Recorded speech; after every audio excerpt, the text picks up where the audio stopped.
जी अस्सलाम वालेकुम एवरीवन, क्या हाल है बेटा? सबका ठीक ठाक है, खैर खैरियत है और अल्लाह पाक आपको हमेशा खुश रखे। हमारी दुआएं आपके लिए हैं।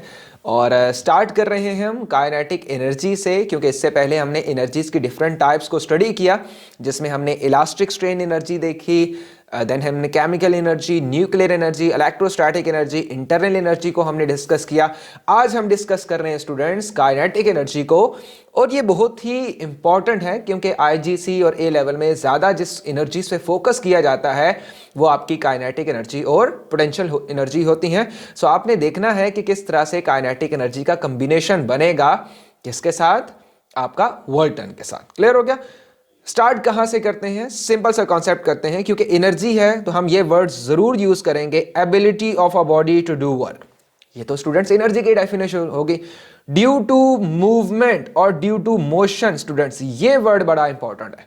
इसका मतलब है कि जब जब मूवमेंट होगी उस ऑब्जेक्ट के साथ जो एसोसिएट एनर्जी होगी स्टूडेंट्स, वो कौन सी एनर्जी होगी?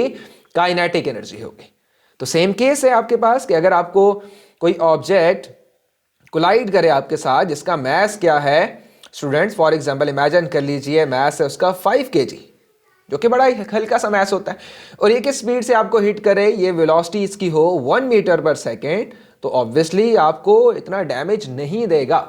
लेकिन अगर यही वेलोसिटी हम इंक्रीज करके स्टूडेंट्स 100 कर दें तो ऑब्वियसली आफ्टर कोलिजन इसका डैमेज बहुत ज़्यादा हो जाएगा।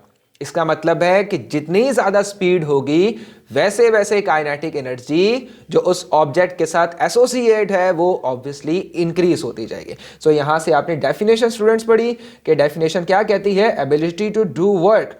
क्यों? क्या करने के लिए? ड्यू टू मोशन, जो ऑब्जेक्ट मूव कर रहे हैं या ऑब्जेक्ट को मूव करने के लिए जो एनर्जी चाहिए वो कौन सी एनर्जी होगी? काइनेटिक एनर्जी होगी। क्लियर हो गया स्टूडेंट्स? सो काइनेटिक एनर्जी की क्या जो फॉर्मूला है वो आपने याद रखना है। Kinetic energy is equal to 1/2 mv²। आपको याद है ना, मैस को मल्टीप्लाई पिछले केस में किया था, पिछले चैप्टर में तो मोमेंटम बन गया था। आज हम इसी फॉर्मूला को मोल्ड कर रहे हैं। Kinetic energy is equal to 1/2 mv²।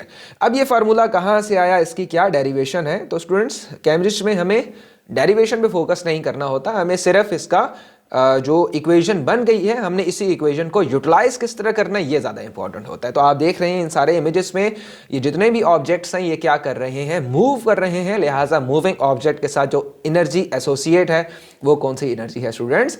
Kinetic energy है। सो काइनेटिक एनर्जी का सिंपल सा एक फार्मूला हमने पढ़ लिया। Kinetic energy is equal to 1/2 mv²। And now you have to calculate the kinetic energy of a football of mass 0.4 kg। That's mean ये मैसी जो फुटबॉल लेके भाग रहा है इसका मैस कितना है स्टूडेंट्स? इसका मैस है 0.4 kg, moving with the speed of 20 metre पर सेकेंड। तो इमेजिन करें ये फुटबॉल इस टाइम 20 मीटर पर सेकेंड की स्पीड से मूव कर रहा है, और इसकी हमने क्या फाइंड आउट करनी है? काइनेटिक एनर्जी फाइंड आउट करनी। So you have to use the kinetic energy formula which is 1/2 mv². Just put the values of the mass and the velocity and you get 80 joule. इसका मतलब है एक football जिसका mess है 0.4 kg और वो move कर रहा है 20 मीटर पर सेकेंड स्पीड से, तो इसकी जो काइनेटिक एनर्जी इसके साथ एसोसिएट होगी वो 80 जाउल होगी। अब यही फुटबॉल जब किसी चीज को हिट करेगा तो यही जो 80 जाउल एनर्जी है ये ट्रांसफर करेगा उस ऑब्जेक्ट को जिससे ये कोलाइड करेगा। Clear students? यहां पे ये केस भी हो सकता था कि आपको काइनेटिक एनर्जी दी जाती है एक फुटबॉल की 80 जाउल, मैस दिया जाता 0.4 kg, and you have to find out the velocity of this particular football. So फिर इसको किस तरह सॉल्व करते हैं? आई होप सो कि बेटा आपको समझ आ गया होगा। 1/2 mv²। सो वेलोसिटी को हम सब्जेक्ट बना लेते और काइनेटिक एनर्जी को इस तरह रीअरेंज करता है ये फार्मूला, तो हमें कुछ इस तरह की वैल्यूज मिल जाती। और फिर अगर हम इसका अंडर रूट लेते हैं स्टूडेंट्स तो हमारे पास वेलोसिटी की जो वैल्यू है वो आ जाती 20 मीटर पर सेकेंड। तो आपने इस इक्वेशन को दोनों एंगल से चेकआउट करना है। ये दोनों प्रैक्टिस प्रॉब्लम्स है, ये भी एक दफ़ा ट्राई कर लीजिएगा। नेक्स्ट हम फार्मूला एक दफ़ा दोबारा लिखते हैं स्टूडेंट्स। फार्मूला हमने लिखा kinetic energy is equal to 1/2 mv²। इसका मतलब है स्टूडेंट्स के काइनेटिक एनर्जी इस टाइम दो फैक्टर्स पे डिपेंड कर रहा है। एक फैक्टर है इसका मास और दूसरा फैक्टर है स्टूडेंट्स इसकी वेलोसिटी, और दोनों प्रोडक्ट की फॉर्म में। तो इसका मतलब है अगर दोनों में से किसी एक को भी इंक्रीज किया जाएगा तो काइनेटिक एनर्जी भी इंक्रीज हो जाएगी। लेकिन ठहरिए, अगर आप देखें तो इस मास के ऊपर पावर क्या है, यहां पे 1 है, लेकिन वेलोसिटी के ऊपर पावर क्या है, स्क्वायर है। तो अब किस तरह से कॉन्सेप्ट बनेगा, अब हम इस चीज को अच्छी तरह अंडरस्टैंड करने की कोशिश करते हैं। सो स्टूडेंट्स, इस फार्मूले से हमें दो रिजल्ट्स मिल गए। पहला रिजल्ट ये है बेटा कि kinetic energy is directly proportional to, ये स्टेटमेंट ये कह रही है kinetic energy is directly proportional to mass. ठीक हो गया। आसान करते हैं हम। इमेजिन कीजिए इस टाइम वेलोसिटी कांस्टेंट है 5 मीटर पर सेकंड, 1 मीटर पर सेकंड वेलोसिटी है किसी ऑब्जेक्ट की जो कि कांस्टेंट है, हम वेलोसिटी को चेंज नहीं कर रहे। अब ऑब्वियसली अगर हमें काइनेटिक एनर्जी और मास का रिलेशन चेक करना है तो हमें वेलोसिटी को कांस्टेंट रखना पड़ेगा।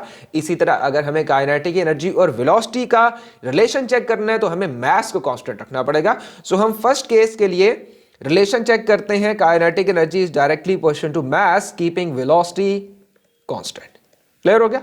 ओके, अब ध्यान दीजिएगा स्टूडेंट, काइनेटिक एनर्जी स्टूडेंट्स क्या है, इमेजिन कर लो काइनेटिक एनर्जी इस टाइम है 2 जूल, ओके, और मास कितना है स्टूडेंट इस टाइम, मास भी कितना है 2 kg, और इसके साथ एनर्जी कितनी एसोसिएट है 2 जूल्स। क्लियर हो गया? गुड। अब मास को मैं डबल कर देता हूं, दैट्स मीन इसको मल्टीप्लाई 2 करूंगा तो क्या आंसर आ जाएगा 4 kg।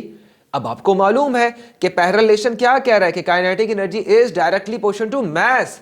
तो अगर आप मास को डबल कर रहे हो स्टूडेंट्स तो काइनेटिक एनर्जी भी कितनी हो जाएगी, डबल हो जाएगी। दैट्स मीन इसको भी आपको मल्टीप्लाई करना पड़ेगा उसी फैक्टर से जिस फैक्टर को आपने मास से मल्टीप्लाई किया है। तो अगर मास को 2 से मल्टीप्लाई करोगे तो काइनेटिक एनर्जी को भी आपको 2 से मल्टीप्लाई करना पड़ेगा। That's mean double the mass double the kinetic energy you will get. Understand? So mass को 3 times increase कर देते हैं, 4 times increase कर देते हैं। ये लीजिए mass को मैं 4 times increase कर रहा हूँ। So बेटा mass की वैल्यू क्या हो गई, 4 to 8 हो गई।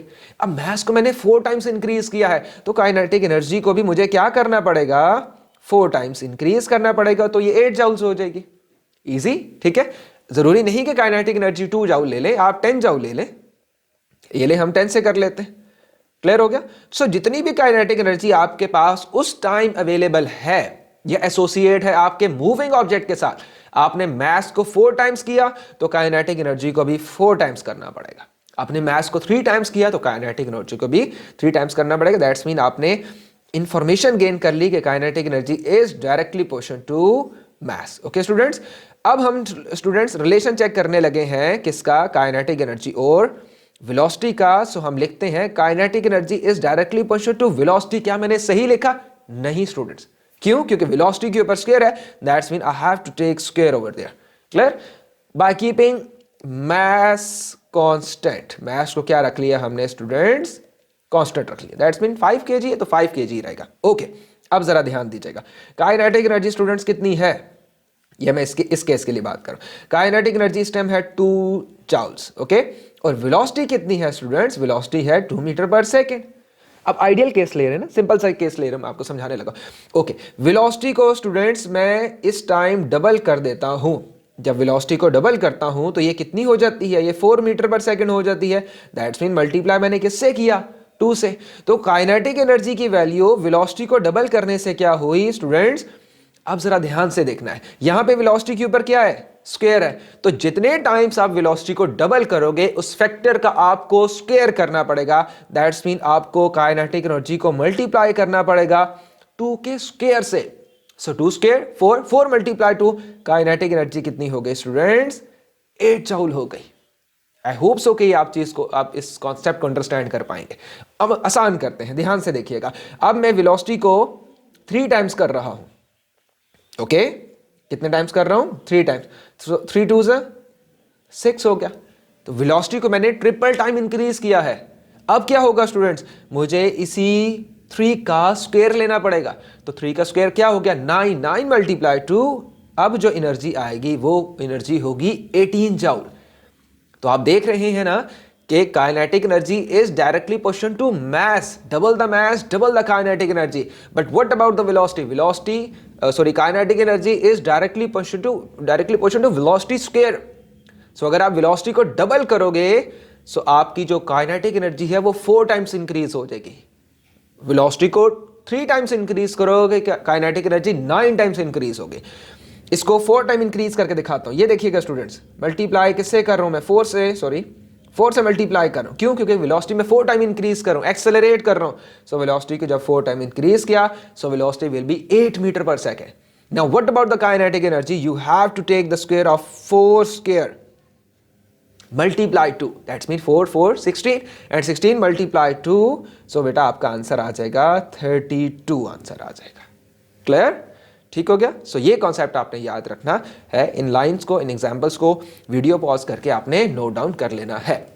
ओके जी स्टूडेंट, तो जो चीजें डायरेक्टली पोर्शन होती हैं, kinetic energy is directly portion to mass, उनका ग्राफ हमेशा कहां से स्टार्ट होता है? ओरिजिन से स्टार्ट होता है। और क्या होता है? उनकी लाइन हमेशा स्ट्रेट लाइन होती है। सो आप ये देख रहे हैं कि इन दोनों की जो लाइंस हैं वो क्या है स्टूडेंट्स? स्ट्रेट लाइन हो गई। इजी? यहां चलते हैं। जो भी चीजें काइनेटिक एनर्जी या कोई भी चीजें डायरेक्टली पोर्शन होती हैं किसी भी सेकंड फैक्टर के स्क्वायर के, तो याद रखिएगा स्टूडेंट्स उनका ग्राफ इस तरह बनता है, पॉजिटिव इंक्रीजिंग स्लोप बनती है, पॉजिटिव इंक्रीजिंग स्लोप बनती है। क्लियर हो गया? और जो चीजें इनवर्सली प्रोपोर्शन होती हैं, इमेजिन कर ले A is inversely proportion to B, इनका ग्राफ कैसे बनता है? इनका ग्राफ स्टूडेंट्स हमेशा ऐसे बनता है, नेगेटिव डिक्रीजिंग स्लोप। क्लियर हो गया? सो ये बस ऐसे ही मैंने आपको बता दिया, लेकिन आपको ये 2 ग्राफ जो है यहाँ पे ये अंडरस्टैंड करने हैं। क्लियर हो गया? ये कैसे बनते हैं, क्या क्राइटेरियाज होते हैं, वो फिर लंबी चौड़ी बहस है, तो इंशाल्लाह वो फिर कभी आपको समझा दूंगा वैल्यूज पुट करके। लिहाजा अगर आप खुद भी वैल्यूज पुट करना चाहो ना तो आप कर सकते हो कि मैथ्स को कांस्टेंट रख के। आप जरा यहाँ देखें ना, यहाँ पे क्या वैल्यूज बन रही है, इमेजिन कर लो यहाँ पे बन रही है 1.3, ठीक हो गया? और 1.3 को डबल करोगे तो 1.6 बन जाएगी। यहाँ पे देखिएगा, ठीक हो गया? अब एक वैल्यू ये आ रही है 0.25, एक वैल्यू आपके पास क्या आ रही है? ये आ रही है। इजी हो गया? ठीक हो गया? आप इस तरह करके वैल्यूज पुट करो तो आपके पास ये जो ग्राफ है बड़ा इजीली बन जाएगा। ठीक हो गया? तो वेलोसिटी का स्क्वायर जब भी होता है तो स्लोप हमेशा ऊपर की तरफ जाती है। ठीक है, इसको ट्राई कीजिएगा, नहीं हुआ तो मुझे कमेंट सेक्शन में बताइएगा, फिर मैं एक प्रॉपर वीडियो बना के इस ग्राफ की सिर्फ अपलोड कर दूंगा कि कैसे ग्राफ स्ट्रेट लाइन बनता है, कैसे ग्राफ आपका पॉजिटिव इंक्रीजिंग स्लोप बनता है। हालांकि हमने ये जो ग्राफ्स हैं ये इंशाल्लाह हम जो मोशन के चैप्टर अंडरस्टैंड करेंगे इंशाल्लाह मैं वहाँ पे एक्सप्लेन करूँगा। ठीक हो गया? ओके जी, नेक्स्ट है स्टूडेंट्स हमारे पास पोटेंशियल एनर्जी। तो आपको सुना होगा ये वर्ड कि आपके बच्चे में बड़ा पोटेंशियल है। ये ज़्यादातर टीचर्स पेरेंट्स को सेटिस्फाई करने के लिए बोलते हैं, खुश करने के लिए बोलते हैं कि आपके बच्चे में बड़ा पोटेंशियल है, ये थोड़ी सी एफर्ट करेगा तो कर जाएगा। और बाज़ औक़ात हमेशा ये बात सच भी होती है, मैं ऐसे ही मजाक कर रहा हूँ, लेकिन ये वर्ड ज़रूर आपने सुना होगा कि आपके बड़े में बड़ा पोटेंशियल है, इस बच्चे में बड़ा पोटेंशियल है, आप में बड़ा पोटेंशियल है। पोटेंशियल का मतलब क्या कि अगर ये बंदा ये काम करना चाहे तो ये कर सकता है। इसका मतलब है कुछ उस बॉडी में, कुछ उस पर्सन में ऐसा टैलेंट स्टोर हुआ हुआ है कि जब वो डिलीवर करेगा तो वो काम वो कर देगा।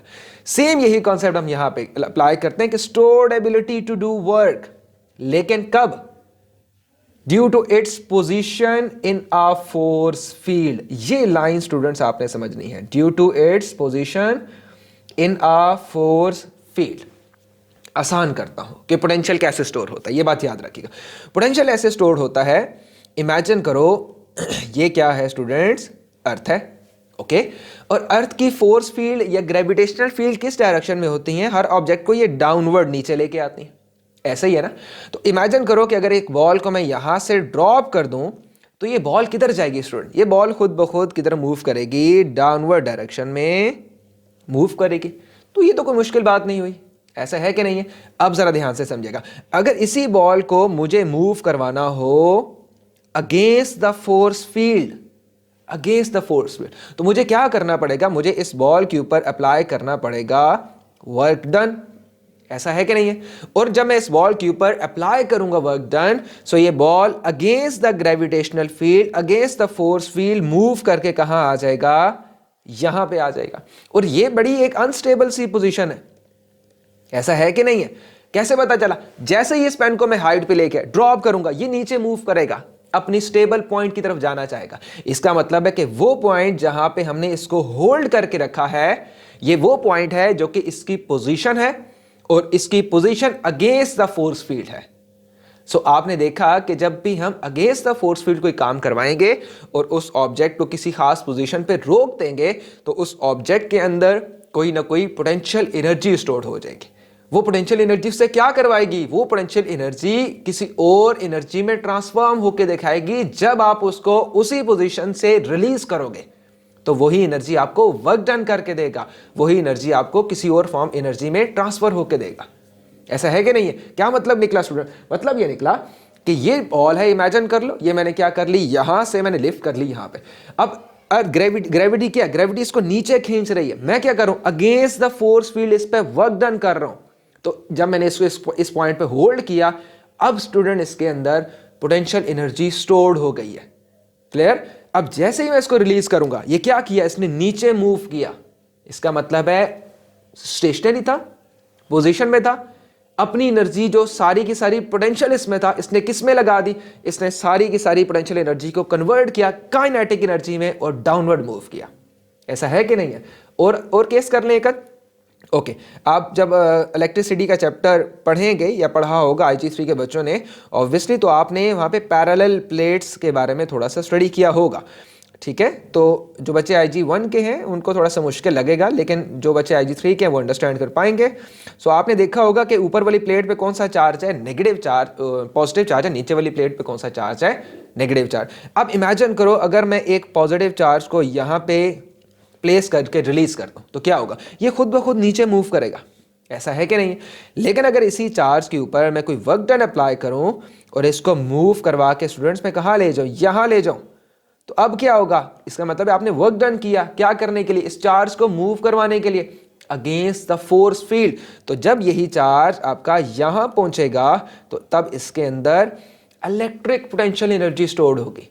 कैसे पता चला? जैसे ही मैं इसको यहां पे रिलीज करूंगा, ये चार्ज दोबारा किधर मूव करेगा? स्पीड से नीचे आएगा, अपनी पोटेंशियल एनर्जी को काइनेटिक एनर्जी में कन्वर्ट कर लेगा। क्लियर हो गया?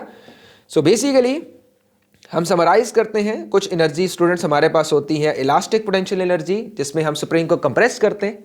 कंप्रेस किया, अगेंस्ट द फोर्स फील्ड काम किया, उसको किसी पोजीशन पे होल्ड कर लिया। अब जैसे ही रिलीज किया स्टूडेंट्स, फोर्स जो स्प्रिंग है जिसको कंप्रेस किया वो दोबारा से एक्सपैंड होगा और आपको आपकी एनर्जी जो कि आपने उसके ऊपर अप्लाई की थी वो किसी और फॉर्म ऑफ एनर्जी में ट्रांसफॉर्म कर देगा। Same is the case with gravitational potential energy जो विद रिस्पेक्ट टू अर्थ होती है, and same is the case with chemical potential energy. Chemical potential energy भी क्या है? आप जब खाना खा रहे हो, आप जो बॉन्ड्स हैं प्रोटीन्स के, लिपिड्स के, फैट्स के, वो आप ब्रेक डाउन कर रहे हो। तो जैसे ही ब्रेक डाउन करते हो, एनर्जी बाहर निकलती है और आपकी बॉडी में स्टोर्ड हो जाती है, और फिर आप वही एनर्जी स्टूडेंट्स किसी न किसी फॉर्म में क्या कर देते हो?